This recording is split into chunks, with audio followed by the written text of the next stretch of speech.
Do you want to develop consistent good habits like reading, going to the gym every day, learning new languages, or practicing new instruments? Or do you want to kick bad habits like eating unhealthy food, biting your nails, watching too much TV? 3 years from now, you can have what you need. You got to be careful about it. You can't have everything.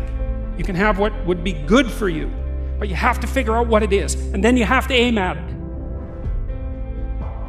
We know that sometimes you can be uncomfortable, but you can be uncomfortable and hopeful rather than uncomfortable and fearful. People go through their lives without knowing what it is they want to do. You don't have to be where you think you want to be in order to be happy. You just got to be on the way to where you want to be in order to be happy. You're going to get what you're looking for. So if you're looking for success, you're looking for happiness, you're looking for prospects, you're looking for recruits or clients, I'm telling you, the more you're consciously looking for those things, you're going to see them. When you're looking to win, you're looking for victory. Sit on your bed one day and ask yourself, what remarkably stupid things am I doing on a regular basis to absolutely screw up my life? And if you actually ask that question, but you have to want to know the answer, right? Because that's actually what asking the question means. It doesn't mean just mouthing the words. It means you have to decide that you want to know. And so be very careful what you set your mind towards, what your outcomes are, because you're going to find them. Your mind's powerful. You're powerful. You're more powerful than you think you are. And if you could just get clear on what you're looking for, get super specific with great clarity, great specificity about what it is you want, it's sitting there for you to find if you look for it. The time is now. The time is now to express and for people to believe in themselves. The time is now for it to be okay to be great. Right there and then, you have an opportunity to steer your thoughts and your emotions in the direction that you want them to go, not in the direction that they're telling you to go. In other words, you can literally choose to seize the day, or you can let the day seize you. If you're fearful all the time, your point of attraction is very far from what you really want. If you're ornery all the time, or a lot of the time, your point of attraction is different from what you want. Your emotions are your indicator of what you're doing vibrationally. Have you been listening to us long enough to sort of understand what we mean by that? Don't worry about what needs to be done. Think about who you have to be in order to get it done.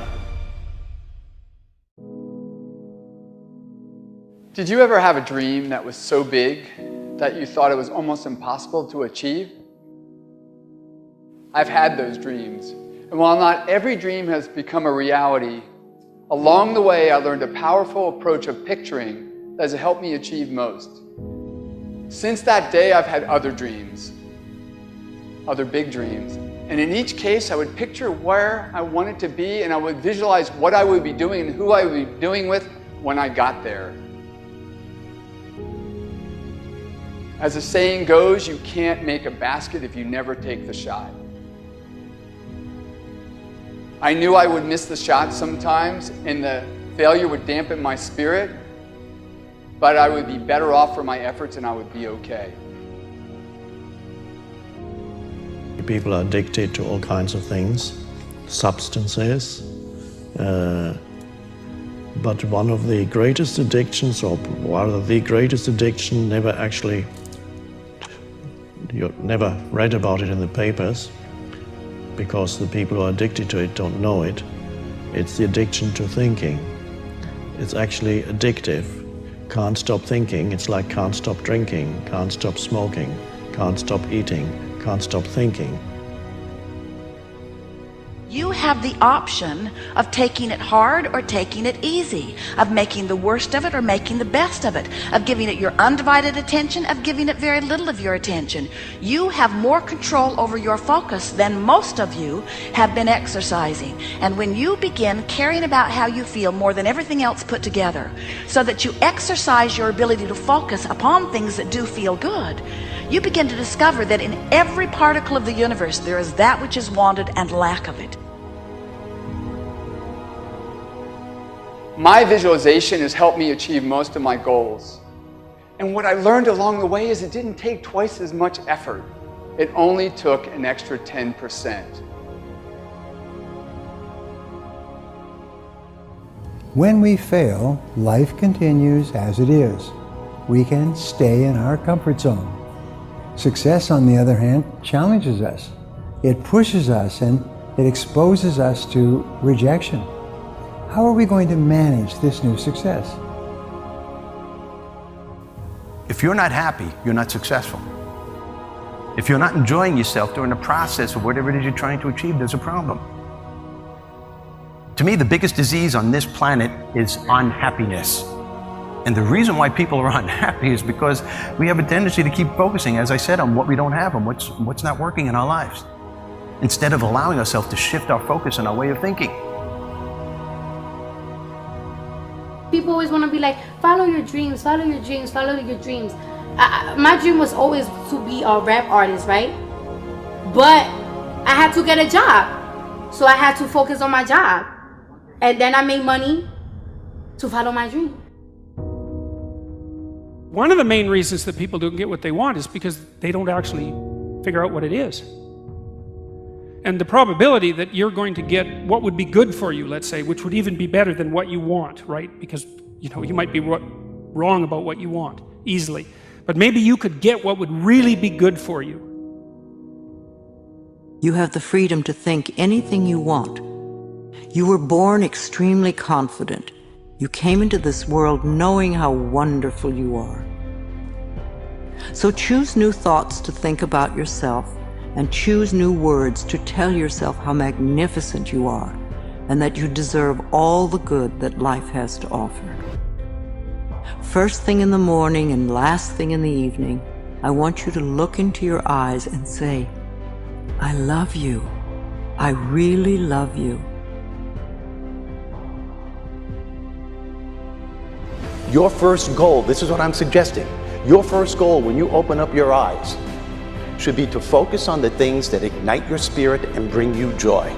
I want you to focus on the things that you appreciate in your life, the things that you're grateful for. I don't care who it is or what it is. Maybe it's the person lying next to you. Maybe you're thinking of your children. Maybe you're thinking of the dog or the cat lying by the side of the bed, a particular goal that you achieved. Maybe there's an event coming up on the weekend. Maybe you're meeting with your friends for lunch. You see, folks, it doesn't matter who it is or what it is. There's always something to be grateful for, to appreciate. And what I'm asking you to do in those few moments before you crank and get into your day is to focus on these things. Then why am I asking you to do this? Because an attitude of gratitude simply makes you feel good. And feeling good is the fuel that drives motivation. We've all made wrong choices and done things that we knew were not the best. It's one thing when other people do us wrong. We had a bad break. It wasn't our fault. We can have faith that God will restore. He'll pay us back. But when we bring the trouble on ourselves, when we blow it, it's easy to live in regrets, thinking that God's not going to help us. We made the mess. But here's the beauty. God knew you would mess up before He called you. He knew we would get off course, at times give in to temptation. He didn't base His plan for your life on you making perfect decisions.